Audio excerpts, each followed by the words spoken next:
children of the night. What music they make. They're all gonna laugh at you! They're coming to get you, Barbara. What's up? I'm not gonna hurt you. I'm just gonna bash you a bit.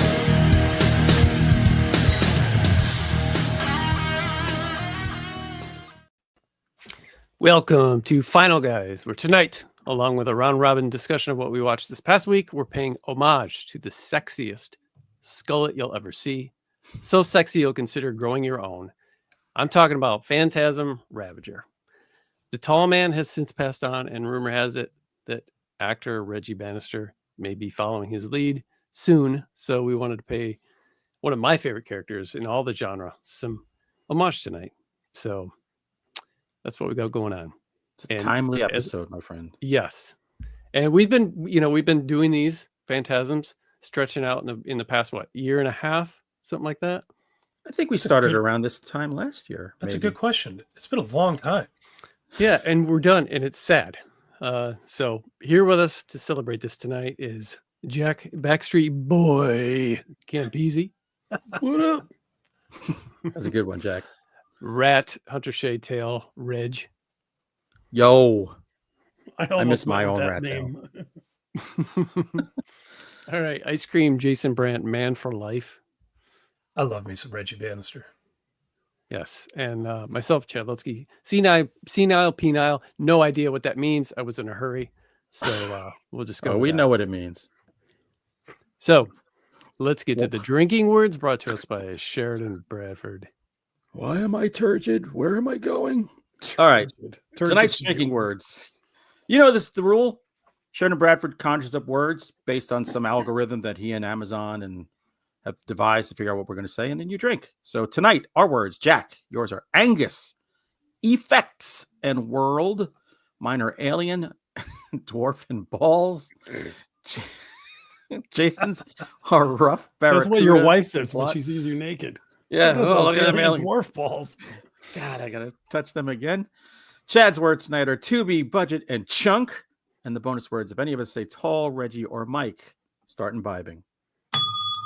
Hold on. Joshua Barrio. Oh, $5 footlong, baby. he says, film trailer for Rebirth, Home Sweet Home looks fun. I haven't seen that. What is that? In a video game, Rebirth. I've heard of that. Based on a video trailer for In the Lost Lands, looks like a typical Paul W.S. Anderson film. So insane, crazy CG, and his wife, Mila, right? Yeah, there you go. Oh, is that the one with Batista? No idea. I don't know. Are we talking P.T. Anderson or Wes Anderson? Do I have like flicker on my face? Just red sunburn. You got ugly all over your face. Oh, it's not flickering? Okay. Yeah, actually it is. Yeah, I see a flicker. Yeah. I got a new monitor. I hope it's not the monitor. Well, either that or you turn into a Twilight vampire and you just sparkle. You are sparkly. God. Yeah. I'm Team Jason. Well, so yeah, we're not sure. I think, is Rebirth a Resident Evil movie? I feel like I saw some coming. Oh, I saw a coming attraction for something. I think is that. It didn't sit in my brain. Coming attractions makes you sound older than you are. Oh, I saw the coming attractions for the talkies. The trailers. Sit near the radio and listen to the trailer. I still love the radio. All right, let's hear some announcements. Somebody, give me something cool. Nothing? I don't do anything cool. I don't even leave my house. I got something cool. I had not seen my family since November, so we got together for Christmas, and my mother gave me a Bigfoot ice scraper. Oh my God! Oh, that's perfect. I mean, just in time for spring. Yeah, you were praying for snow when you opened that, didn't you? No, actually, I told her, I said, I don't want to use this because I'm going to wreck the fur. Yeah, true. So this is going to be part of the collection now that's growing. Oh, when I see you, I want a back scratch from that. Well, this has been in a lot of places, so I don't know. All right. Well, if nobody's got any other news, I guess let's get to the news. It's the news. Yay. Fellow babies. Who should sponsor the news today? Let's see. How about I fixed my flickers, sons of bitches. Look at that. There you go. He's the news is flickerless. brought to you by non-flickering screens. Oh, shit. I think it's going back. Brought to you by Ron Popeil. How about this episode? Because I showed this, the Bigfoot Club is sponsored by Lauren Coleman's International Cryptozoology Museum. Perfect. Check out their website. Oh, wait a minute. Oh. Also sponsored by Potent and a 501, baby. The 50-foot Stay Puffed inflatable can't be delivered to post office boxes. 200 pounds pallet delivery. What? It's 200?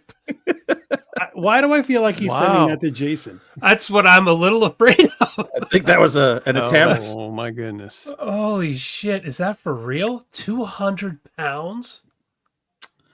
This is Toten's way of saying, I need your actual home address. That's a I love how Toten makes the donations a competition and puts 501 over Joshua. Come on, Joshua. What else you got?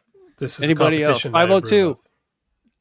Yeah, well, Michael Clark's going to come in with $4.97. He's going to dial it back. You really can't deliver that to a post office box? What the hell am I paying for it for? If you can't take a 200-pound inflatable, then what the hell am I doing? Really? I mean, how big is your ridiculous. box? My personal box? It's got to be pretty big. Years of use. Yeah, we hear your box has gotten. It looks like an RB sandwich. All right. Speaking of boxes, Catherine Newton is in the news.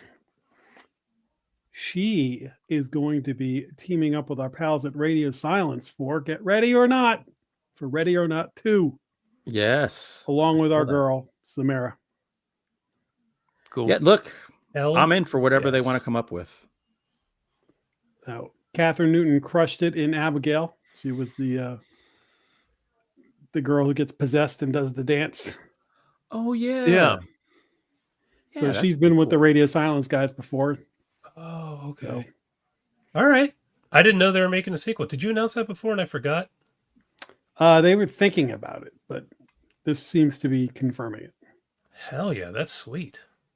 As long as Samara gives the greatest scream in horror history at some one point, She's got a good scream. that's amazing. Now, our next news item, there'll be no screaming. Shh.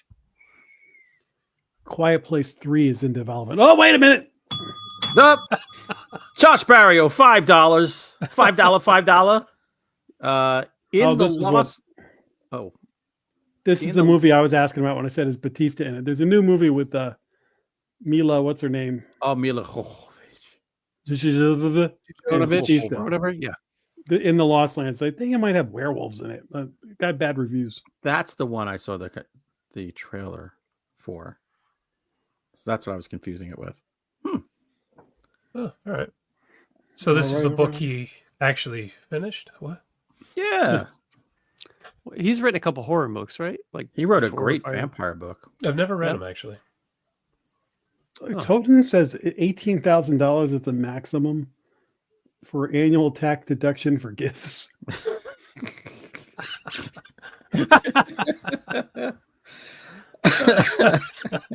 Wow. Damn it. Dude, he's blown out his budget already. And it's only March. Thank That's you, really Joshua. funny. Yes, thank you, man. Appreciate that. Should I read George R.R. Martin? The whole The Game Fire of and Thrones Ice. shit really chapped my ass. I read the first 3 over the course of a summer with Jack, our friend Tim Stanton. You know how Tim was. He gave me the first book and then I gave it back. And I was like, oh, that was really good. And he pulled the second one out of his drawer. Read this now. I was like, okay. What, Game of Thrones? Yeah. They're great. I mean, they're phenomenal books.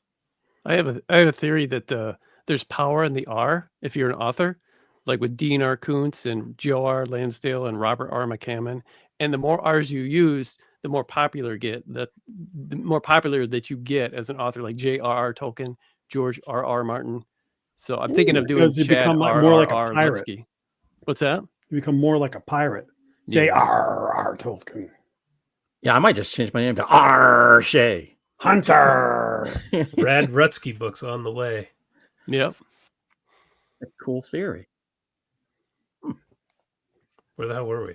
Well, anyway, In a Quiet Place 3 is in development. They're just waiting for John Krasinski is so busy that they're waiting for him to get started because he's the director. Isn't it technically 4?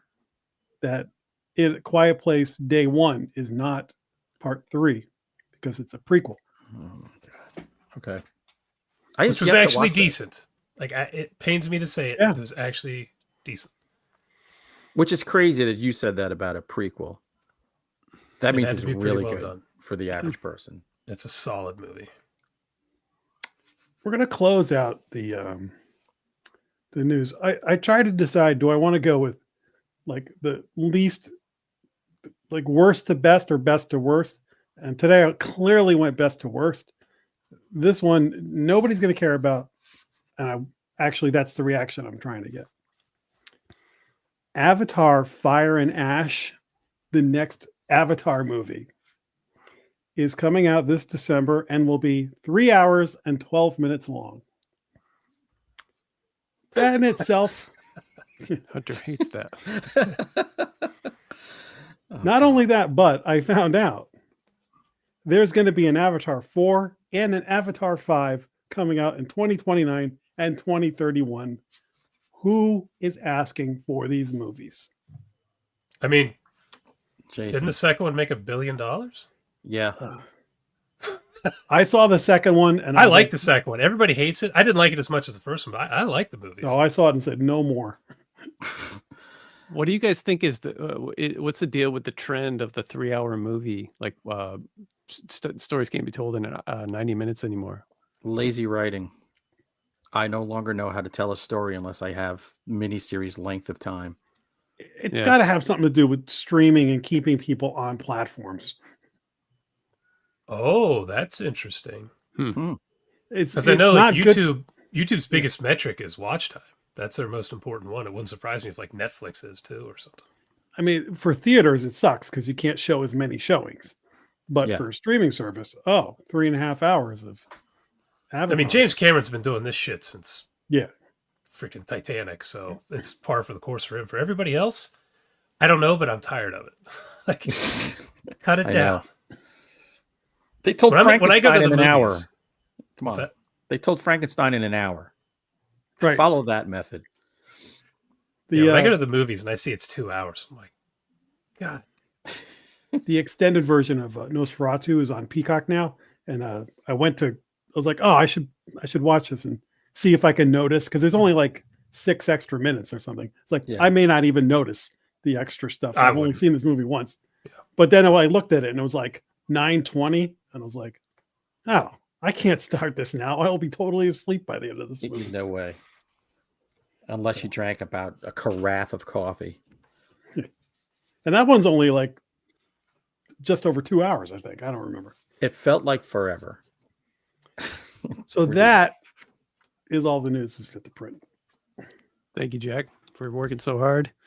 All right, let's get to what we watched this week. We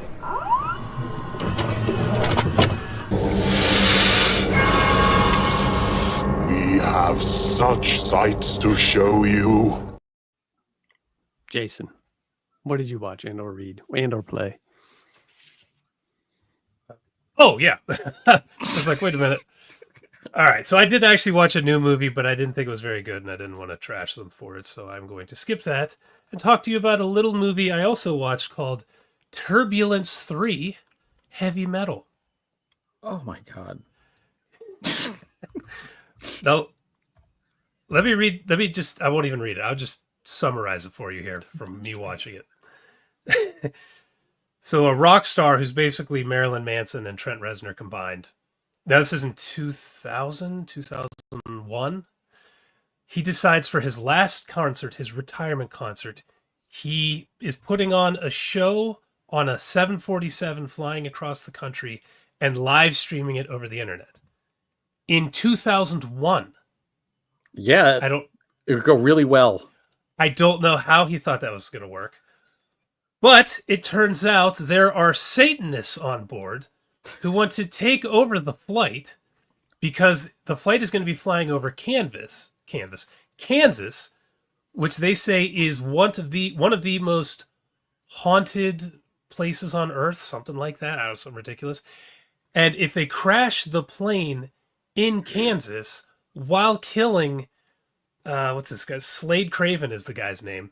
While killing him, a demon will come up to the Earth. That is the plot of Turbulence 3. That is how freaking brilliant the writing spectacular. is. Jesus. It's unbelievable. Every single moment of this is ridiculous, like the writing is. The direction is actually competent, which is surprising. But I figured you guys would like the plot of this because What is with that guy's face? Look at that. It's Jay Leno. it's a prosthetic. So at the beginning, they don't do a lot of close-ups, but as the movie goes on, they get closer to his face, and his eyebrows are clearly a prosthetic, because everywhere else, and his chin, everywhere else. Remember the McDonald's moon guy? Yeah, Mac the Knife. How do you remember that name? I ate a lot of burgers then. This movie's ridiculous. If you like bad movies, it's a fun watch. It's not like top tier or anything, but it has Craig Schaefer in it, and it has Rutger Hauer, who clearly was on set for one day. He's a pilot who never leaves the cockpit and interacts with two other actors. It's He was paid in whiskey. dude, he does nothing in this movie. It's pretty wild. I think the last good thing that I saw him in was the Channel Zero. He was great in that. Oh, he was. In one of the series. Why don't I remember? Butcher him? Block. Yeah, I think the that was the Butcher name of the Block one he was in. That was so good. Mm-hmm. He was great. He's a good actor. Love that. So. Yeah. I didn't even know there were Turbulence movies, let alone 3 of them. But Turbulence 3 Heavy Metal, pretty solid viewing. I didn't even know there were 2 of them. Do you need to see the first 2 Turbulences to Unless in they're order to be also able to follow about it. devil worship. I doubt it. But I thought we were going to get... I didn't expect devil worship and a concert on a plane, and I don't know what I was expecting, but it wasn't. And live streaming in 2001, which was virtually impossible. There's some great computer wizardry in this, where they're just like, oh, let's track where he is on the plane. It's like a guy on the ground. He just types into Notepad, and boom, it shows like a 3D graphic of where he is on the plane. It's really cool. Slade's on a plane. It's forward thinking. All right, cool, man. All right, Jack, what do you got, buddy? Is everybody sitting? Yes. I'm sitting on a cactus. I read another book. Wow. What? I don't believe this. Okay, I wasn't prepared. Okay. No way. Need to be In lying. 1972, there was a TV movie that changed my life as well as Hunter Shay's, called The Night Stalker, which spawned another TV movie and a TV show, Kolchak the Night Stalker. To this day, one of my favorite shows of all time, inspired The X-Files. That show, featuring Carl Kolchak, played by Darren McGavin, was based on an unpublished novel by Jeff Rice that was later published, and I had a copy of, but it's so old and brittle, I dare not open it. Yeah. But as I reported a while back, Monstrous Books has republished it. That just came out. I remember you talking about I this. pre-ordered that bad boy. David Desmalchin, or however you pronounce his last name, does like the foreword on it. Right. There's some other bonus stuff like that in it. William Catt does the audiobook. That's right. So, for you youngins, you probably never saw The Night Stalker or know who Kolchak is, but if you talk to any of us grizzled horror veterans, Kolchak is the foundation and probably one of the reasons I'm such a vampire guy. And I watched the Night Stalker movie every year in October. But I had never read the book. Matheson did the screenplay based on this book. Yeah. Now, Hunter, you're probably like me. You know the movie so well. I read this book. It's about a vampire in Las Vegas in the 70s. And great opening description of this. This is the story behind the greatest manhunt in the history of Las Vegas. And this book and the movie are written like a police procedural almost, covered by a reporter as they're going through the murders and investigating it, and how the cops are hesitant to believe that it's a vampire and trying to keep the story from causing panic and things like that. It's the Jaws mayor before the Jaws mayor. By the way, is he fighting with Vincenzo? Vincenzo is in the book. Nice. As authors, I think you guys, especially Hunter, because you're so familiar with it, it'd be interesting to read this book knowing the movie, because this is a really fun book and a lot of it stays. But they changed Kolchak a little bit. He's more of a drunk in this and a little more slobby than he is as McGavin. But Most of the impeccably dressed Darren McGavin. But some of the changes that are, there are some scenes in the book where it's just Kolchak is basically telling you what the cops did. Like they chased him and this happened. And in the movie, Kolchak's there involved in the event. Right. Or there's like in the book, something happens 3 times, and in the movie screenplay, it happens once. So you can see the brilliance of the screenplay of how they took this book and streamlined it. What do we got? 237. Mike Toten, $2.37, so you can get under that $18,000 cap. What platform do you recommend for self-publishing? Yeah, Dude, that's a whole wormhole. I mean, for ease, I guess Kindle. Yeah, if you're not worried, yeah, but there's people who swear by exclusively Amazon using the KDP. Then there's going wide, which is for ease though. Like Connor said, yeah, I would just go like Amazon. If it was my first book, I would just do it. I did it for my first book. I was exclusive to Amazon for a couple of months. Yeah, don't ever try to, like, if you're getting emails like I know there's a lot of vanity presses somehow still out there trying to bait people into paying them hundreds of dollars to have your book out. Don't do anything like that. Good Lord, don't. Write it in Word, save it as a PDF, and email it to anybody who wants it. Put in the work, put in the time, and get it published by a traditional publisher. There you go. That's another option. Check out drafttodigital.com too. They will distribute you to any platform, really. Yes, so that's a good way if you want to go wide. If you don't There's a lot of podcasts too to listen to help with that kind of thing and see what works for you best. Yeah, there are literally podcasts just on self-publishing. So Yep. Jason and I had one that right. not because of anything we did, but the guests we had a wealth of information from check out people. Yeah. The Creative Pen is a great one. Yeah. Okay, sorry. Thanks, Ted. You know who else is a tremendous Kolchak fan is Terry M. West.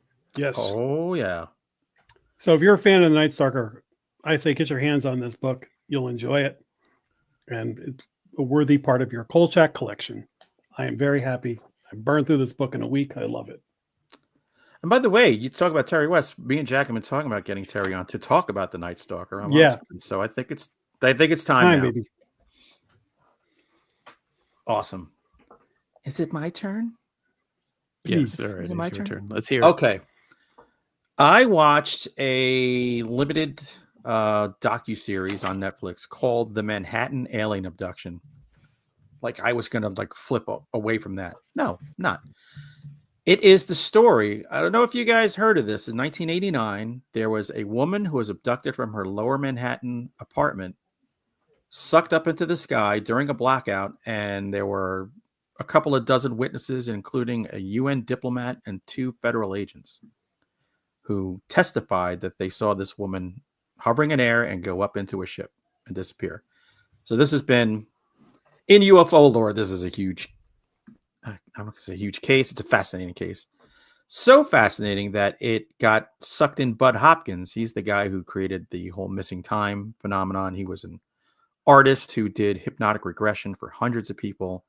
And he got hooked up with this woman, Linda Napolitano, and wrote a book about it and tried to get it made into a movie. What this series is about is the woman, Linda, and Bud Hopkins' ex-wife now trying to tell opposite sides of the story to find out is Linda truly, is the abductee truly full of shit or not? Let me tell you, This is a fascinating. I said, well, I'll watch one episode and I'll do another tomorrow. I watched all three. I never moved from my couch. Just they were like 45 minutes each. The woman, the abductee, is a character that, and she's in her 70s now. I figured she should be in movies all the time. There's something about her that is just, she's such a New Yorker. And the Bud Hopkins' wife thoroughly hates her guts. They hate each other's guts. So you've got this vitriol going on between these two women as they're trying to. First, you hear the story, then you hear the abductee side of the story, and then you hear the doubter side of the story. And then literally at the end, you got to figure it out for yourself. There's no clear answers in this, but this is a really, really well done UFO documentary. You don't get many of those. They're usually bargain bin guard. Like they're right there with Bigfoot documentaries. Like, unless it's Small Town Monsters, who really puts care into it. Nobody else gives a crap. So this is really good. It was really fascinating. And I'm telling you, if you're into UFOs, the Bud Hopkins, and the cool thing is everyone involved in the story is still alive, except Bud Hopkins. And his ex-wife was a filmmaker. So there's tons of recordings of her filming all this stuff going on. So you get to see all that stuff from the 80s too. So I dug it. It was kind of one of the best docs I've seen in a long while. The Manhattan Alien Abduction. What platform? Netflix. Oh, wow. You're milking that Netflix. I think I've heard of this. Sounds interesting. It is. It's very. I just love watching people hate on each other. That alone, I don't care what the subject is. I could get into it just for that. But then you add UFOs and alien abduction. In New York, come on. Nice. Very cool. All right, over on Amazon Prime, I watched a movie called Bad Connection that came out a couple of years ago. Check. Two kids. Like, What's move that? your mic back a little bit. Your voice is like breaking up. I think it's just a little close. Breaking up. There you go. It's flickering. Your voice is flickering. Oh, gotcha. All right, Amazon Prime from Perfect. 2023. Bad Connection. Two kids at a convenience store pickpocket this guy's phone. And unfortunately for them, the phone owner is a serial killer and he wants his phone back. So he uses an app to find where it's headed. And as it passes through hands, he kills people along the way. Why? Because there are snuff films on the phone. So the killer is nothing real special. He wears some kind of gimp type mask. I'm not exactly sure what it is. He dresses like a veteran, like a war veteran, and he uses a hunting knife to kill. There are some unintentionally funny scenes in here, like when this guy wants to surprise his girlfriend, her, with a new phone because her phone doesn't work anymore, broke. He buys this secondhand phone, which is the serial killer's, and he wraps it in a bow for her as a present. But he doesn't bother scrubbing any of the dry blood it's covered in. He just leaves that on there. So Great husband. It's got this cool case.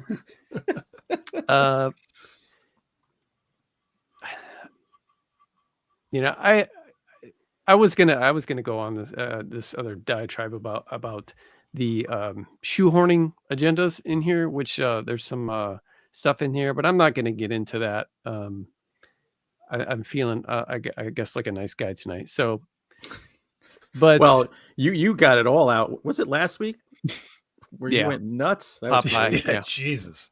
Freaking ITN Studios. But yeah, I don't know what else to say about it. I guess now that I'm not going to do that whole thing, but there's some okay gore in it, including some disembowelment. Despite just a knife being the only way that this guy kills, the kills are actually decent and pretty graphic. So they don't hold back and they show it all. The acting is okay-ish, but the writing is bad and at times just downright sensical. I will just tell you that my diatribe, had to do with shoehorning some things in there that just felt like, you know, one of those movies that was borderline like, hey, let's get this message out here, but then let's do it with a movie. Yeah, Jack. Can we check the drinking words? Was diatribe or shoehorning a drinking word? Because somebody's drunk if it is. That'd be great. Or Sheridan's clairvoyant. Yeah. All right. Yeah, if Yeah, he pulled those maybe words next out. week shoehorn will be in there. Okay, enough of my diatribe. Let's hear Jack's diatribes. Is it my turn? I think it's Jason. I don't know. No, it's Jason's. Jason's. It is around the mine. horn. Flicker. I have a game I just only played one night, but I had so much freaking fun. I had to mention it. It is called R.E.P.O. So this is the classic game of you being a robot and you have to go into haunted homes and things like this and grab valuables and escape from them while there are ghosts roaming around that try to kill you and monsters. I don't know why you're doing this, but you're trying to get out and sell this stuff for money. Playing this with friends is the only way to play it. It is a freaking blast because you can't move fast. You get very tired very quickly. And these ghosts can kill you almost instantly. So when you're playing this with Dave and he turns a corner and there is a giant head that's about to kill him and you just hear him screaming in your headset, it is hilarious. This game, I don't remember, it was like $10. Yeah, it's $10. And I think I've only played it for, maybe 2 hours total. So much freaking fun. If you have friends you like to play horror games with, R.E.P.O. on Steam is amazing. It looks like Minions. Kind of. Yeah. Is this a little bit like Lethal Company too? It is Jason? exactly like Lethal Company, but Okay. much better. It's a much better game than Lethal Really? Company. Yes. Yeah, this game is R.E.P.O. so funny. You could pick... Oh, I didn't know you could give each other swirlies. I'll have to do that. Just because they look like Minions, now I really want to play this game. Is it How one of many those minions games am I with like the ragdoll physics?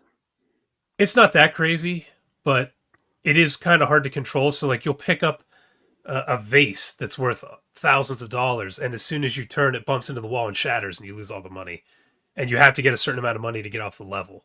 So It's like, if one of your friends is drunk and like not playing well, it gets very interesting very quickly. I won't say who that was. I'm sure nobody could guess No, who that possible. possibly could have been. But great game with friends. So do it. Cool. R.E.P.O. Sounds good. That looks cool. All right, Jack.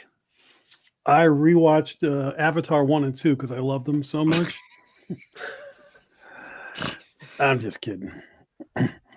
I watched on Tubi another found footage movie, this one from 2019, called Death of a Vlogger. Oh, I I saw saw the this, yeah. thumbnail for that. So this saw one this.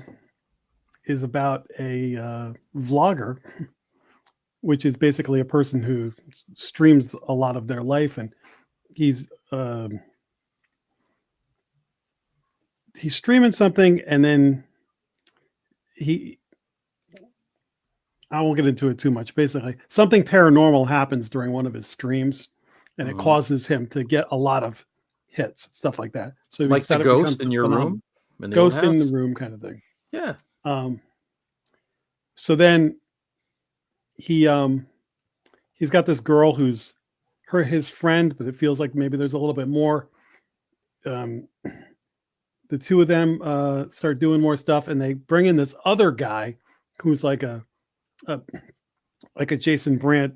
I make my money off of YouTube kind of guy. Nice. The guy you wouldn't trust as far as he could throw. I'm an influencer. Hey, fuck you. Call me that shit. And then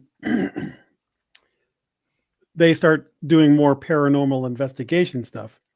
But then this skeptic, there's parts where it's like interviewed, like a documentary, and other parts where they're just showing what they're filming and stuff like that. The skeptic comes in and she starts to investigate and doubt everything that they're doing. So what this movie does well is a few things. Number one is it kind of changes the perspective sometimes. So you're kind of almost like Lake Mungo, but nowhere near as good as Lake Mungo. But in that you're always kind of wondering like what's real and what's not. And they'll kind of reshuffle the deck on you a couple of times. This is way better than the Mummy one that I watched. Well, that was a pretty low bar. I think whether you think this movie is good or not, there's a lot of people who enjoy this movie. I think it's a very entertaining to be found footage movie. For me, a found footage movie is like when Barstool, when they do Neapolitan pizza, like it starts in like a 6.5. All found footage movies are like a rung down when I watch them anyway. Yeah. But this one is entertaining. I think that even if you don't like it, I think you'll be entertained. And they actually pull off a couple of genuine scary moments in it that I was actually surprised. I was like, oh, wow, that's actually pretty good. So kind of impressive. I think it's worth a watch. It's like I said, not the greatest movie ever, but definitely a good could pull the trigger on Tubi kind of movie. I don't really remember much about this. This came and went. Go back to it. Like I said, I think if you watch it and you end up not liking it, you'll still be entertained and you'll get a kick out of some of the stuff they did. Or there's a good chance you'll watch it and be like, oh, that was pretty good. So as long as you're entertained, that's all I ask in the movie. You'll be entertained. I was entertained, at least. All right, I'll give it a shot. How long has Jabroni Caroni been calling me Vanilla Faces? Wow, it's been years, I feel like. Years. Give her a ring for that. Years and years and years. Well done. Don't hate us for our milky complexions. Last week, Chad mentioned Meth Gator. And I know this is kind of, we have it hovering. This could be a main feature one day, Meth Gator, because you really talked it up well. So I said, well, I don't want to watch that now, because if I watch it now, we do it as a main feature, like weeks from now, I'll forget it. But I wanted a Gator movie. So we went to Amazon and we found a movie called The Bayou. 2025, brand spanking new. It's about a group of friends are on spring break or some kind of break from school, and they're going to go spread one of their brother's ashes somewhere. It doesn't even matter. Nothing matters. The audio track in this is so bad that my wife kept going, what are they saying? I said, it doesn't matter. I said, nothing they say has any consequence whatsoever. So let's just let it go. They get into, there's one girl who's a bitch to the main girl whose brother's ashes she wants to dump. And knowing that the girl with the dead brother is afraid of planes, she naturally rents some little piece of shit plane with a drunk pilot to take them to where they got to go in Florida. The plane crashes almost immediately, and they land in the Everglades in Louisiana and have to find their way out. But wait, there's gators out there, and they're really ravenous and really hungry. And possibly they are infected by drugs because there was some group of people were making drugs out there and were busted by the DEA. And a lot of the drug shit, which is like this blue slime, got into the water. They don't linger on it too much, but Cocaine Bear is the most influential movie since Pulp Fiction. Who knew it would start a whole crack-coon? Like, who knew it would start a whole subgenre of animals and drugs? I think it's just the idea of it, because I don't actually know anybody who loved that movie, but the animals on drugs thing has legs. They don't really linger too much on the drug connection, other than they eventually find shelter in the old drug lair. This movie, I looked it up. The accents were so weird. Everybody was like, their American accent was coming and going. It said it's a UK film. Doubt it. This was probably made in Croatia or something with random people they found on a train. So some of the CGI for the gators is actually okay. There's good, leg chewing off and chewing off an arm here and there. So you get that. You get a death roll. I mean, come on. If you're going to have a crazy gator, you don't have a death roll. You have failed if there's no death roll. But yeah, I spent $6.99 to watch this movie. If I went to the movies by me, I would spend $1 more to see a first run good movie. So my ass is kind of chapped about that. It passed the time, kind of. But I will tell you, if you watch it, do anything else you want while you're watching it. Don't care about the dialogue. Just watch the humans run. This is the life of a horror podcaster. Suddenly you're renting movies that you never would have watched because you need something to talk about. The amount of movies I've been like, I need something to talk about. I'm watching it is high. Yeah. Can we get a what's the Blackwell Ghost? Can we get one of those? They're an hour and they're great. So, buddy, get cracking on it. Hey, there's several Blackwell Ghost. It finds a pile of meth.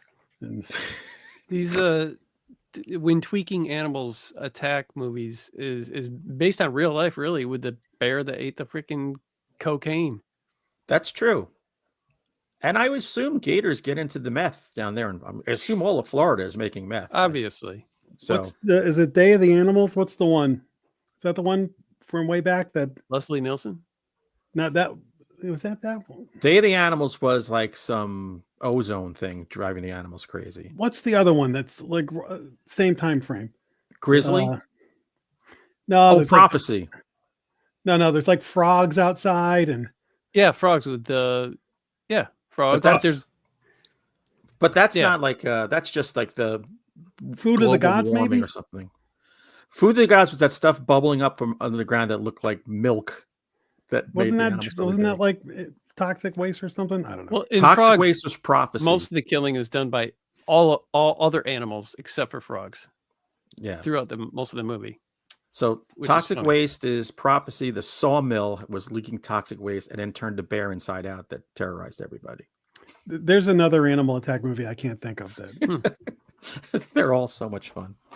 This one is not so much fun. I wish I watched Meth Gator, but hopefully we do it soon.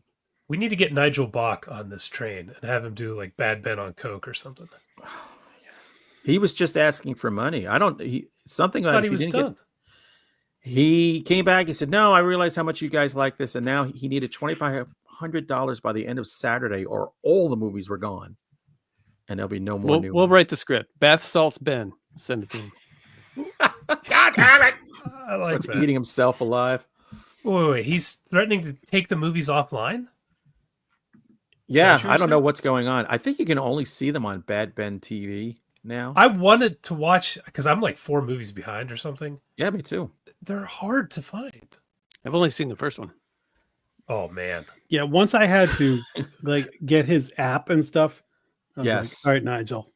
Peace out. Was the third one with the ghost hunters? I think it was the second. Yeah, I think it was the third. I think it was the third. Tim Myers. The second one was like the half moon thing or something with the doll. Yeah, no. What's the 8th one? Chad, part 3 is amazing. It's so good. All right. So over on YouTube, there's a brand new short film that I watched called Margie. Just came out like maybe a week ago. It's from one of my favorite short film YouTube channels, Deformed Lunchbox. I think I probably have talked about him before. In particular about the short Make Me a Sandwich, which everyone has to see. It's not that long. It's one of the best shorts I've ever seen. It's so good. Make Me a Sandwich. Go watch that. It's over at Deformed Lunchbox. Anyway, this one's called Margie, and it stars Dave from So Bad It's Good, or at least someone who looks just like Dave, but thinner, but with the same size head. And ironically, within 10 seconds of him showing up on screen, is asked if he has any beer, and he replies, "Yeah, I got beer." So, does Dave have a twin? Jason, you have to find these photos. I know there's a photo of the guy on there. What's the name of it again? Margie, from 2025. So anyway, Dave is driving to what sounds like a party. He stumbles across a trope we've seen a million times before: the soaking wet girl in a nightgown in the middle of the road. She's clearly dead. He offers her a ride home. And the whole time I'm thinking, this has to pay off. Like, this can't just be the same thing. They're not just going to give me the same old ghost story, but they do for the most part. It isn't probably till like the last 90 seconds that it actually pays off with a really brutal end that's legitimately eerie. It's not so much the story being told as the visuals at the end. But I thought it was a decent short, and worth watching. It's like I think 13 minutes and some change. But yeah, good job, Dave and company. That one right there where he's that one where he's underwater right there, the orange one. Click on that one. There's Dave. Oh, Does he have any beer? That's so funny. that's Yeah. amazing. So yeah, give Deformed Lunchbox some of your time. Hey, as opposed to 3 hours for Avatar, I'll take 13 minutes. Yeah, like Cool. once a year I go through YouTube and watch a ton of horror shorts, try to catch up because there's good stuff on there. Gotta watch Make Me a Sandwich. Done. Gotta tell my wife to make me a damn sandwich. Are we tapped out? We're all done? I am, yeah. I am. Are you guys? I forgot I was driving. I can tell. You just went in the back seat, so I'm going to take a nap. Yeah. The car started swerving. I'm Hunter's taking the like, scene- let me I'm just taking grab the that scenic wheel route. for a second. So, yeah, sorry about that. Let's get to the main feature, Phantasm Ravager. You like scary movies? Uh-huh. What's your favorite scary movie? I don't know. You have to have a favorite. What comes to mind? Okay, Hunter, you want to give us a synopsis of, of this movie? Of the series in general while you're at it. Yeah, you know. Yeah, break Want down to hear what every single one. IMDb says? I would prefer to hear what IMDb says because I don't think I can put a coherent paragraph together for this. It says the final installment of the long-running Phantasm series. There you go. It starts with Reggie and it ends with Reggie. He's out in the desert looking for Mike. The tall man's still around, and it goes back and forth in time and space. It's Reggie in the multiverse of madness. Yeah, there you go. All right, who is it that wasn't a fan and became a fan? Is that you, Hunter? That's Okay. me. And Hated has this movie. anyone seen Ravager before? I saw it when it came out. You had? Okay. Jason, what did you think of it? You know, just like part 4, which is like a pretty big step down, but I still liked it. That's where I'm at on this one. It just feels like friends and family are making movies.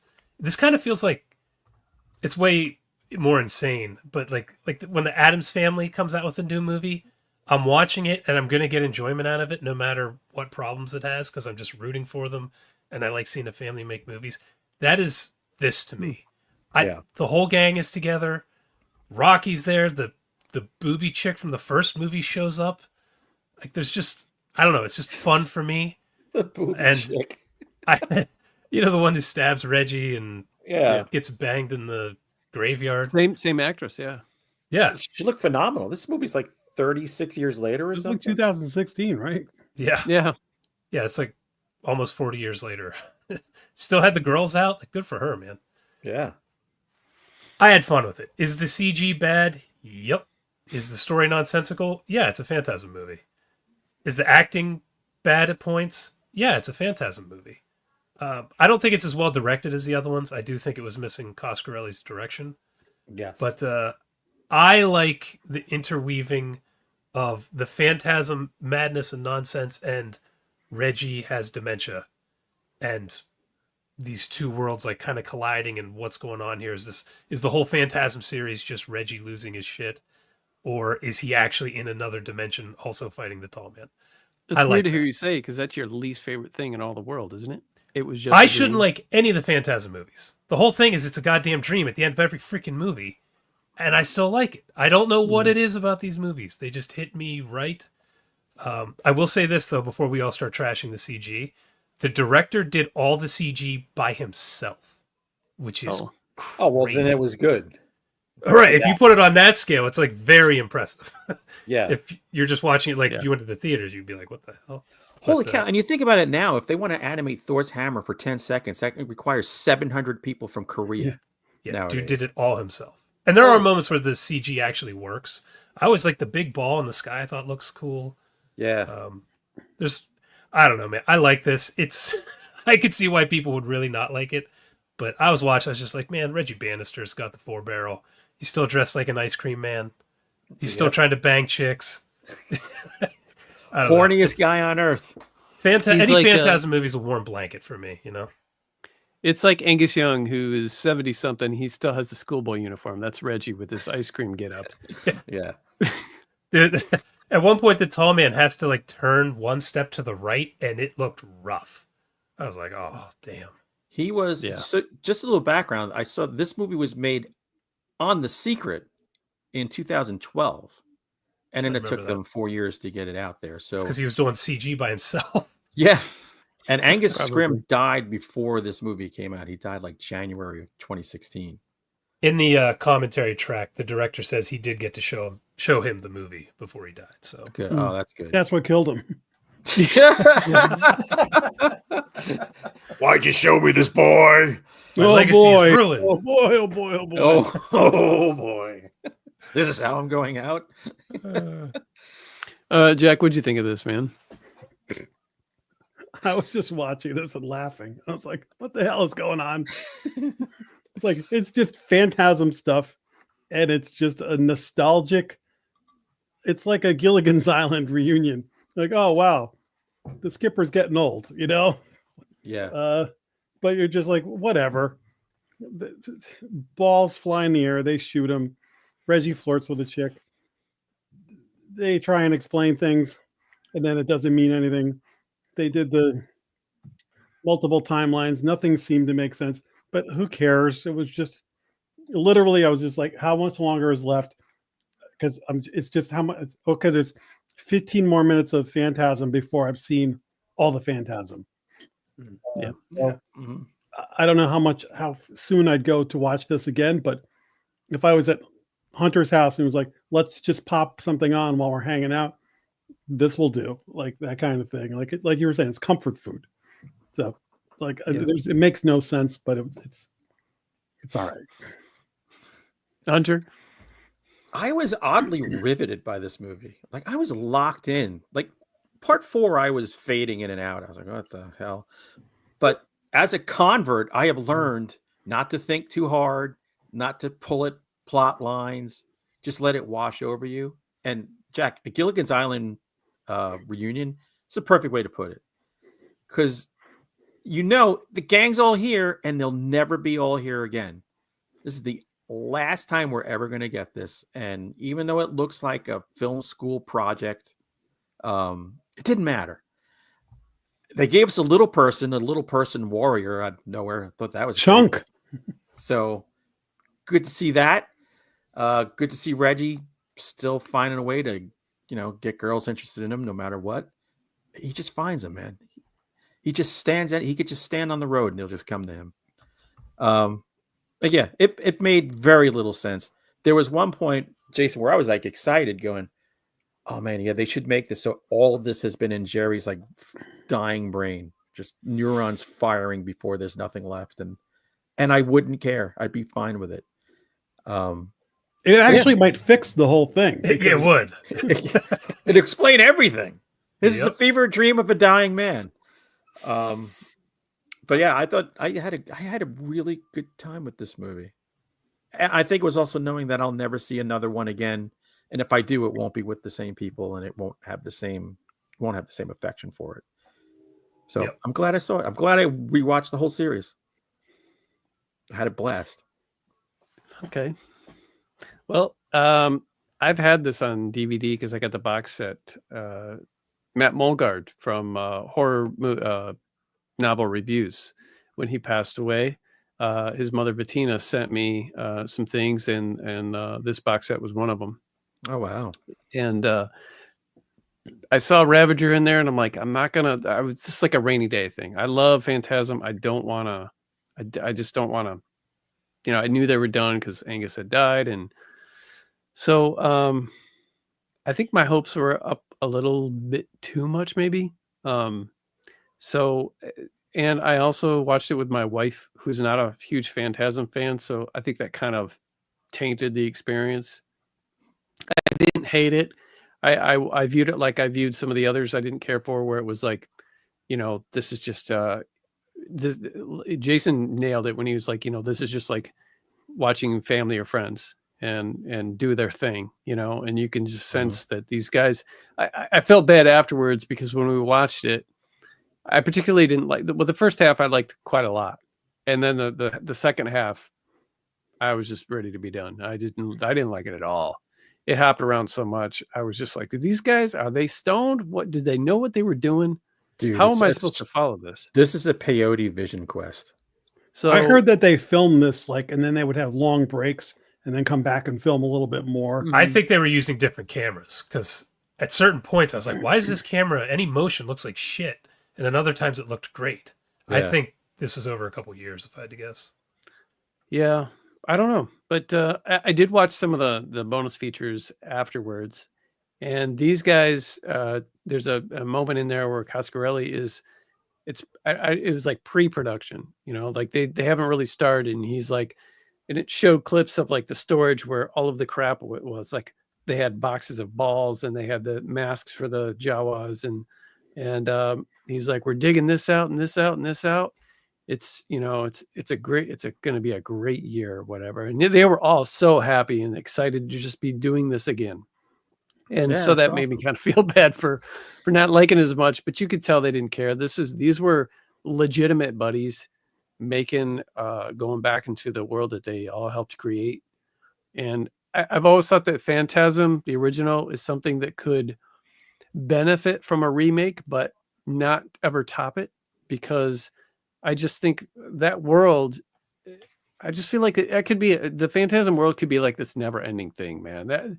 That could be a series in itself, whether it be books or movies, a TV show. There's just so much there that Coscarelli built that isn't like any other concept, with the tall man and the other dimension with the Jawas and his minions. And I think my biggest resolution or right. And I think my biggest problem with the franchise is when they try to explain things, because that was the appeal for me in the first one, is what did I just watch and why was any of this happening? That's what I loved about it. And by the way, you can see, if you watch the first and you watch the fifth, you see the value that shooting on actual film gives a movie. These flat video, you know, straight to video things, they never look good. They don't grab you the same as shooting on film. Dude, one film reel would have cost more than the budget of this movie. Probably. I mean, if you got one guy doing the CGI. When you see Jody and Mike and him at the end, and you see how old they are, yeah, that's scary.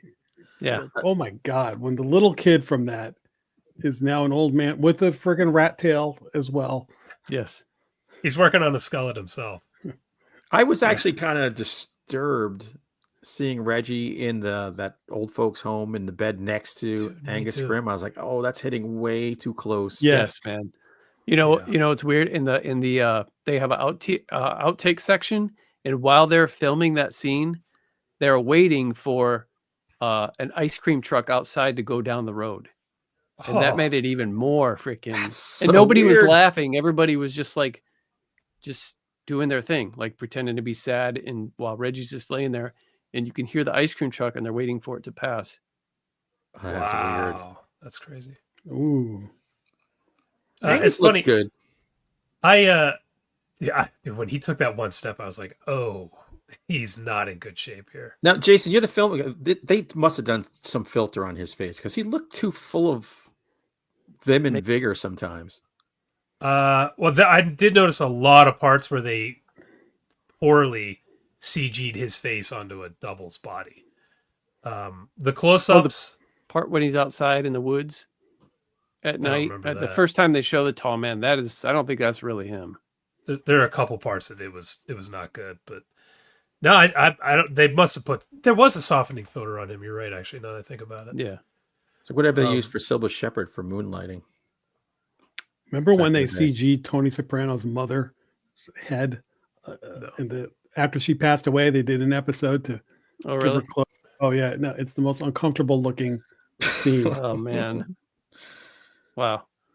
Yeah, but I don't know. I liked that they just put their foot on the gas about halfway through this movie, and it like they're in wastelands, giant balls are knocking buildings down, and they have no money to do any of this.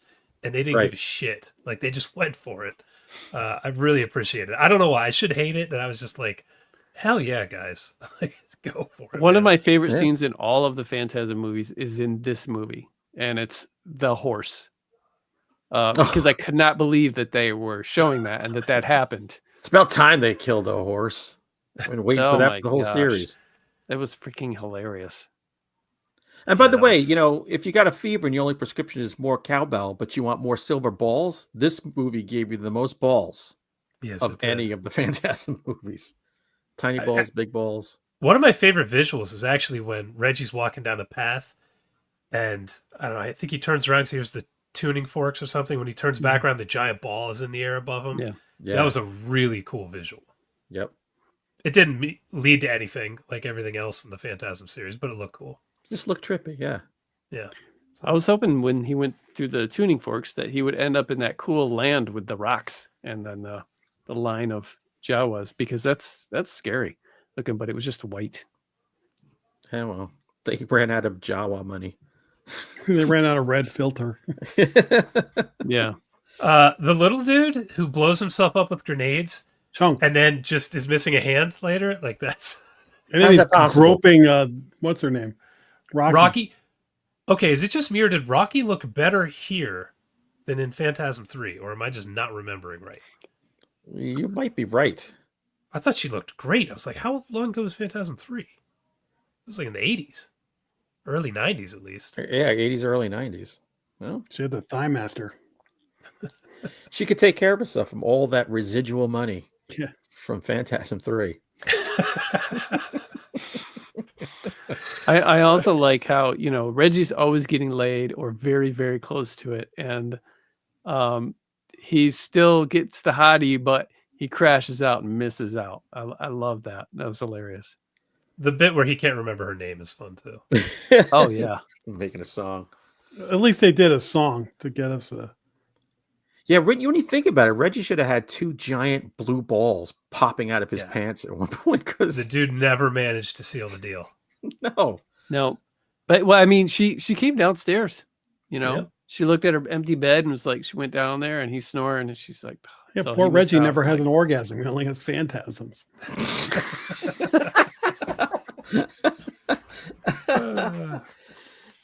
But anyway, I could see why people wouldn't like this movie, but yeah, I had it on today and I was just like, man, I like it. I don't give a shit. It's got problems. I like it. Look, every single one of these movies has problems. More problems than you could fill a legal pad with them. It doesn't matter. It's just fun. I was thinking today, is this my favorite series of horror movies front to back? Because there aren't any I don't like.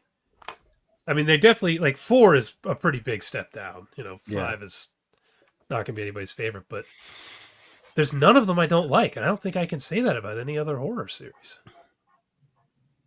Maybe A Quiet Place is getting pretty good. I don't know that I'd ever think of that as my favorite, but I like all this has a different, when you say best from start to finish, it's a different animal because it's quality wise not the best.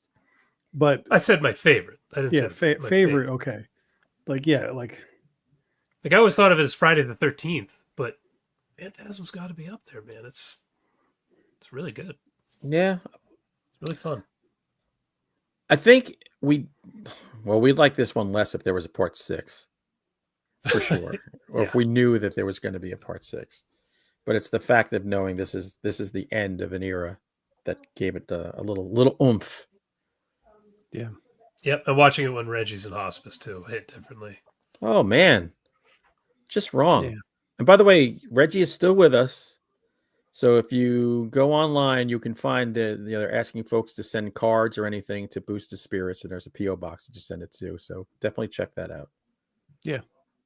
He's a legend for a reason. The guy's known for one role that he played across almost 50 years, like 45 years, and just a legend. Love that guy. Yeah, absolutely. He's right there with Ash. Yeah, for real. Good stuff.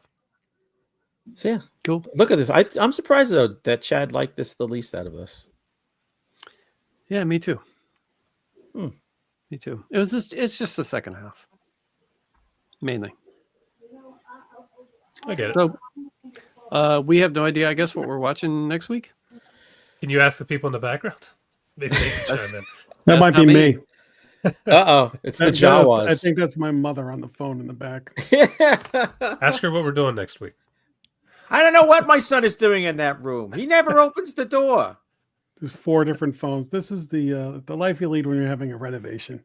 I leave 4 boxes of Kleenex outside his door every week, and every week all 4 are empty. 45-minute showers. Tired of the water bill. Why do you think there's a drought in Connecticut? Did you hear the one about the father who tells his son, you shouldn't masturbate because you'll go blind? And his son goes, "Dad, I'm over here." That's funny. So yeah, we don't know what we're watching. We'll figure it out. Okay. We've hit a dearth of releases at all of a sudden. It was coming in hot, and I was trying to find stuff to watch this week. I was like, dude, nothing looks interesting. There's a couple of things coming to the theater in the next couple of weeks, but Thank God. we got to check. Hey, what about Novocaine? I am not seeing that movie. I'm so sick of the trailer. Me too. Done. What's that? It's the movie I'm telling you. Dennis Quaid's kid where he can't feel pain. Oh, I did see one trailer. Yeah, okay. There's, we're done with the Phantasms, and you guys still haven't seen Beau is Afraid yet. And it is a Ari Aster film. Chad, shut up. We are watching Dracula 2000 before anything else. Jack's been pushing for Dracula 2000. Beau is Afraid. 4 years. 4-week long movie. We can't even just watch. Bring in some traffic, man. It's a good movie. There's a lot to talk about. I do need to watch it. Hopefully we get more traffic than the movie theaters. Oral's got a movie for us too. We'll talk about that offline with you guys. And I can't believe Michael Clark talking about a 3-hour movie that he likes. That means it's not horror, walk away not from. Scary, not good. No, I'm just kidding, Mike. No, it's different. It's a whole mishigash. Yep. All right.